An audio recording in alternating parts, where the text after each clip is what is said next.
Welcome back, America. We're here with Lunden Roberts. Out of the Shadows is her brand new book. You can get it at Amazon.com, any major bookstore. Out of the Shadows, My Life Inside the Wild World of Hunter Biden. How are you? I'm good. How are you doing? I'm doing great. So let me ask you some basic questions, and your book is very, very thorough. Have you, and the America would like to know, have you heard from Joe or Jill Biden?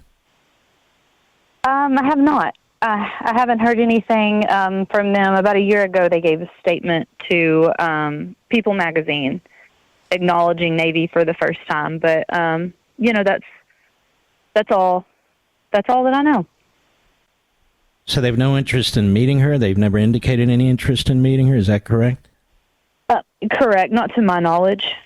That's too bad, because I think it was portrayed to me that they have a misunderstanding of me and my intentions due to the litigation around Navy, trying to get Hunter to take accountability. And so I think that they stay kind of reserved. And my attorney had told me that, grandparents don't normally step in until the father does. And so I never really expected them to initially, maybe in time, but I did, expect her father to. And how old is she now? She will be 6 this month on the 28th. Mm-hmm.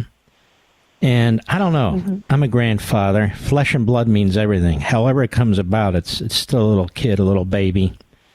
And she didn't do anything wrong. That's just my own view of things. Yeah. I agree 100%. It's family over politics in our world. Do you hear much from Hunter these days? I do not. He found out about my book being released. When you write a book, or in this case, I had to sign something saying that I couldn't tell anyone about it until a certain date. And before I could tell him, my publicist had released some information to the media, and so he was kind of caught off guard and not really sure of my intentions. But I think the book speaks for itself, and now he is, sitting back. But it's like I've told everyone else. I think I kind of have the same mindset as you when it comes to that. Nothing can keep me from my daughter and my flesh and my blood. And, if he thinks that a book that I wrote about my journey and my truth is going to keep him from having a relationship with his daughter, then shame on him. How's your daughter doing? Did she handle this, or she's just a little kid who has a good life and a good time? Well, she is a little kid that has a very good life and a very good time, but there's also some sad times. And some of those sad times are in the book when she realizes that her mother's there all the time, and she sees these other kids who have a mother and a father, and she gets to question, and why do I not have a father? And so I tell her about who her father is, and there's a lot of sad moments like that in the book that I have to be there for her and tell her when she's like, why don't they come and visit me? Well, how come they never want to see me? And I find myself making excuses to not break her heart, because I feel those are answers that, she should be getting from them. It shouldn't be on me to answer those hard questions. But as her mother, I do the best I can to be open with her. I don't ever want to lie. And I want her to be resilient as possible and to grow up that way. But there's also a quick story I'll tell you. A few weeks ago, she knows her grandfather is president, and that's what she knows him by. She knows my dad is Pappy, someone that she sees every day and gets to hug on and love on. And then she knows her other grandfather is just president, and so he's on TV sometimes. And she saw a couple weeks ago Donald Trump was on TV. And she said, "Mom, is that my grandfather?" And I looked up and I saw Donald Trump, and I'm hurrying to look for a remote. And I said, nope, that's not him. And she said, they called him president. And I was like, well, people take turns at president. I was like, it's more complicated than you know. I said, your grandfather is the current president. Oh, okay. Well, then fast forward to just the other day, she's sitting there and Donald Trump's on TV again. She says, Mom, I don't think I'm ever going to meet my grandfather. And I just looked at her and I said, you don't? Why? And she said, because if he's as busy as that man is, I'll never get to meet him. That man's Don't you? everywhere. That's funny. I started laughing, but I just told her, I said, listen, sis, that's up to God. Whether you meet him or not, know that God meant for it to happen, or he didn't want it to happen for a greater purpose. And we don't always understand that. But all we know is everything happens with God's timing and God's purpose. And so if it happens, God meant for it to. And if it doesn't, God didn't want it to. She just kind of shook her head and she says, Mommy, you know who I really, really, really want to see? I said, who? And she said, my daddy. I just want to give him one real big hug. And, moments like that are heartbreaking for a mother. Mm-hmm. Yes, they are. I'm so sorry. The book is Out of the Shadows, My Life Inside the Wild World of Hunter Biden by Lunden Roberts. This isn't a malicious book. It isn't a book about sex. It's none of that. It's a book about a young woman, caught up in a situation. You have a child. You're protecting your child. You want to raise your child. You want your child to know her father and her grandfather. And you're up against a very, very powerful family. So I'm going to ask you a few questions, all of which is in the book. Okay. So I'm not causing any, and my goal is not to cause any issues here or embarrass or anything else. How did you meet Hunter Biden the first time? I actually met Hunter Biden at Rosemont Seneca, which was his firm in the Swedish Embassy, the House of Sweden. And I was invited there by a friend. I had actually been out, honestly and truly, I believe I was out at like a Rose Bar that night in DuPont Circle. And afterwards, I had got called from a friend, and she was going over there, and she wanted a wingman, and I went with her.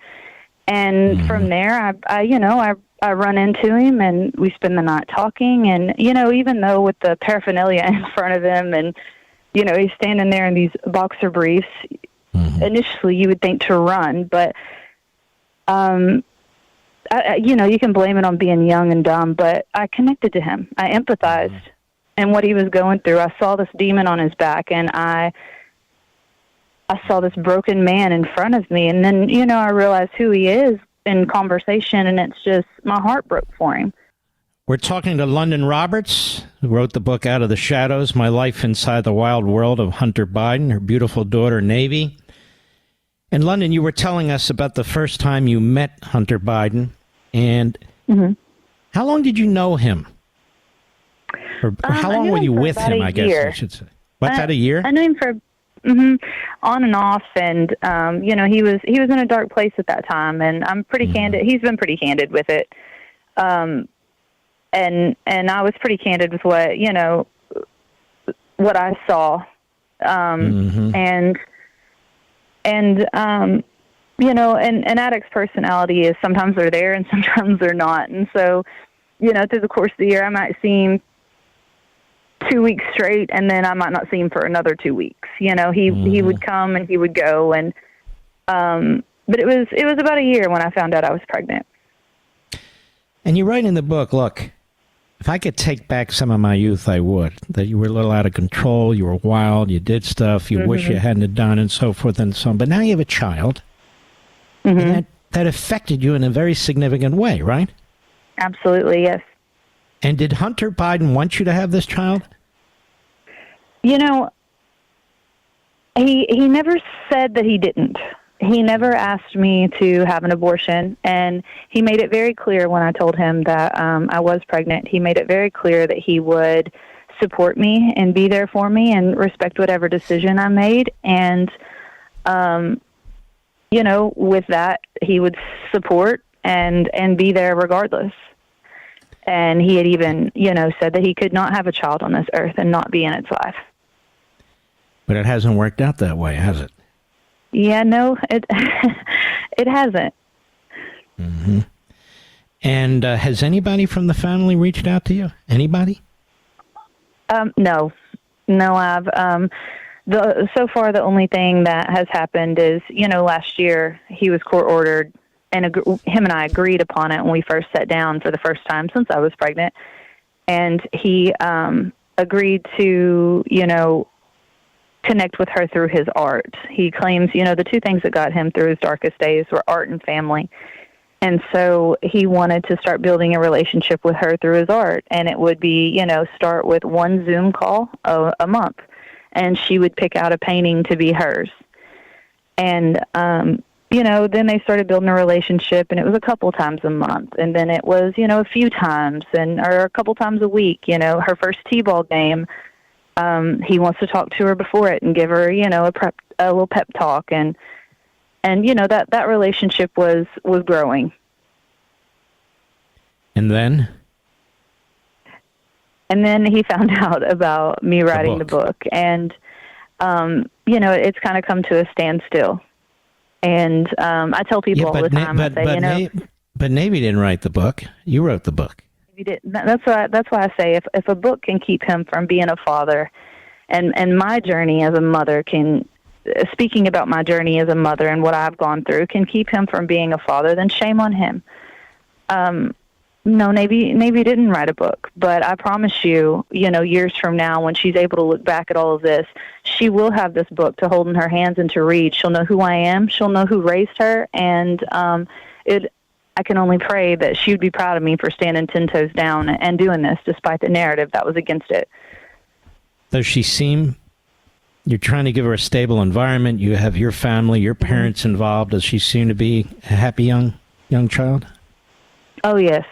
She's very happy. And, she's the only granddaughter of my parents. Mm-hmm. They have all grand boys. And so she is spoiled rotten to the core. Well, that's a good thing.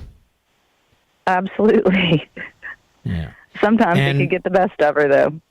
So what is an average day like for you and her? Are you working? How are you proceeding? I do. I spend a lot of time right now. I spent the last 6 months writing a book. So it's a very good book, by the way. I just want America to know this isn't National Enquirer stuff. It's a very good book about a young lady and her life and her involvement with Hunter Biden and the Biden family and her beautiful daughter and how she and her family are raising her daughter. It really is a very, very good book. Anyway, go ahead. I'm sorry. Well, thank you. Thank you.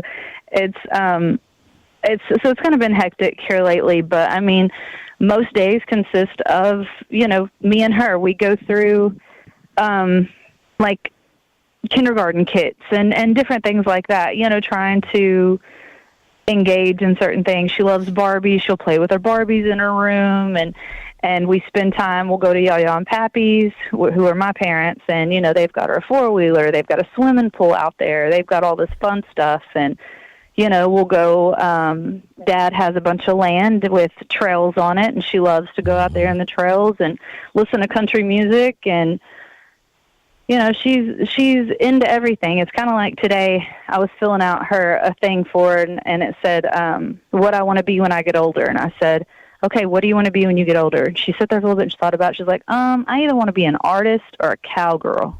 There you go. I said, what? I said, how do those two go together? She said, well, I know if I'm an artist, I'd make my dad proud. But if I was a cowgirl, I'd really make my pappy proud. Mm-hmm.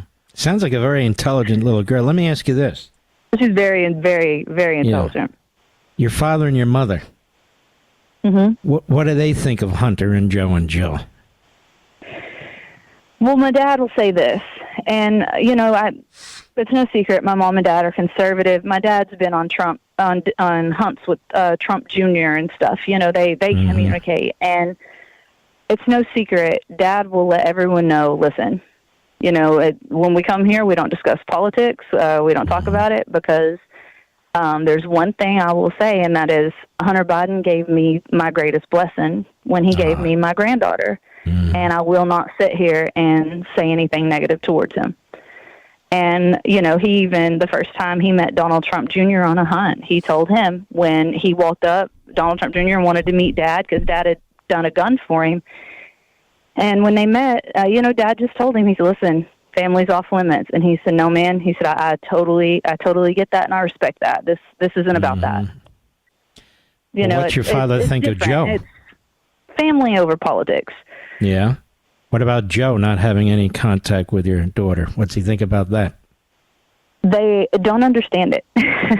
But, you know, Neither do I. don't understand it. I don't know anyone that can wrap their head around it, because it seems like acknowledging a child and being in their life and loving them and accepting them would be a feather in his hat. It would humanize the first family. His polls would have went up if you just accept a child, because I think that's the one thing that no one really understands as to why. And I guess Hunter never told his father and Jill to accept his daughter either, because I think that would have had an influence, no? I would think so. I know if the shoe were on the other foot and I had a child out there, I would acknowledge and accept the child from the time I know it's mine. Yes. And two, I would hope that my family would follow. And, it's kind of, my dad has said before, if I knew that I had a grandchild out there and y'all kept it from me and then I find out I do, I don't care what you have to say about it. I'm going to see it. And I agree with your dad. Yeah, 100%. Mm-hmm. That's your blood. It's your little girl. And the rest of it doesn't matter. Be perfectly... you have a chapter, Call Me Trump. What's that all about? Mm-hmm. I believe that's the chapter where I see Hunter for the first time. And that's when he had filed a child support dispute to lower his child support. Mm-hmm. And I did not think that he would come to Arkansas, because he had, through the paternity suit and everything, he did everything he could to settle outside of court, so he did not have to come to Arkansas. And so I get to court, and I'm thinking somehow this is going to be dismissed or something before it even gets started, because there's no way he's showing up. And then I see him, and he was unrecognizable to the Hunter that I once knew. The Hunter that I once knew was always, going to the Four Seasons and getting facials, getting spray tans, doing stuff to maintain. He really cared about how he looked, and he was happier almost, even in a dark place. Even in the dark place that he was in, there were moments where he would laugh, and you would see this joy, and that was all gone. He looked like a shell of a person that I once knew when I saw him for the first time that day. And I talk about how in court, I can only say a couple things that I can remember them talking about text messages. They want all my messages or anything in my phone that had Hunter involved in it. And my attorney stood up and said, okay, what's good for the goose is good for the gander. So we'll do the same thing. We want all Hunter's text messages and everything in his phone. That's normal. And that is literally the only thing that I remember from the court, because I sit there the entire time just looking at the table in front of me and thinking about that person that I had just seen, that I hadn't seen since, I was pregnant. But at the same time, he just looked like a shell of a person I once knew, and he just looked drained. He looked, and for, someone that I should hate, someone that I should be so mad at, and was for so long, I sympathized. Like, I had sympathy for him. And, when I got to my family after court, they were all like, man, he just looks so pitiful. And he did. He looked so sad and so broken, and like he had been through so much, and my heart went out to him. And so I talk about, call me Trump, but where's Hunter? Where's the Hunter I once knew? This isn't him. It's not your burden, but you got to think about his father and Jill. They must see what you saw. And I don't know. My kids would be more important to me, and my granddaughter would be more important to me than running for president of the United States, or certainly trying to run again. I can just tell you that. Absolutely. And there's in one of the chapters, I talk about being in Delaware with Hunter, and there was a knock at the door, and it was his dad. And he goes out, and he shuts the door behind him, and he's talking to him outside, and I sneak through the kitchen, trying to look out the window, see who's here. And I can see Hunter's back is to me, and Joe is facing him. So he's facing, the house. and I can see Joe's face. And Hunter was in a dark place, and Hunter was really messed up at that time when he was out there talking to him. And I remember looking to the window, and, you know, I've always said I never want to be able to relate to the look on his face, because here he was, you know, one of the most powerful men in the world, and he's looking at his son in this place, knowing, you know, this is a battle that he can't win for him, and this is a battle that he can't pull him out of. Like, Hunter has to do it himself. And there was so much pain on Joe's face, and that was the first time, you know, that I'd actually seen him in person, and I was just, my heart broke for him. And then I have a child, and my heart broke even more about thinking about the look on his face that day. You know, Lunden Roberts, unfortunately, I have to go. I should have spent more time discussing this book with you. It's a fascinating book. It's a very, very compelling book. Out of the Shadows, My Life Inside the Wild World of Hunter Biden. And you learn a lot about the Biden family, and, of course, about you and your beautiful daughter and your family. And I would encourage people who are interested in this, grab your copy, go to Amazon.com, any of my social sites. We have it linked. Out of the Shadows, My Life Inside the Wild World of Hunter Biden. My purpose in interviewing you is not to exploit anybody, but you and your folks wanted to talk about your story, and it's a story worth reading about and talking about. It's very, very, it's very compassionate, very compelling. I truly believe so, too. And, you know, this book isn't to exploit anyone or to harm anyone, but it is to tell my story, because, you know, I want my daughter to know that I stood 10 toes down and I told it. But I also feel that there are so many women that go through different times like this, and this lonely pregnancy and these dark times, that I truly feel like it could impact lives. And if it can help one other person in their journey, then I think, you know, it's worth getting out there. And you gave birth, and you have a beautiful daughter, and there's a lesson in that, too. Thank you so much, Lunden Roberts. The book is Out of the Shadows. You can get it at Amazon.com, on my social sites and so forth. God bless. Best to you and your daughter and your family.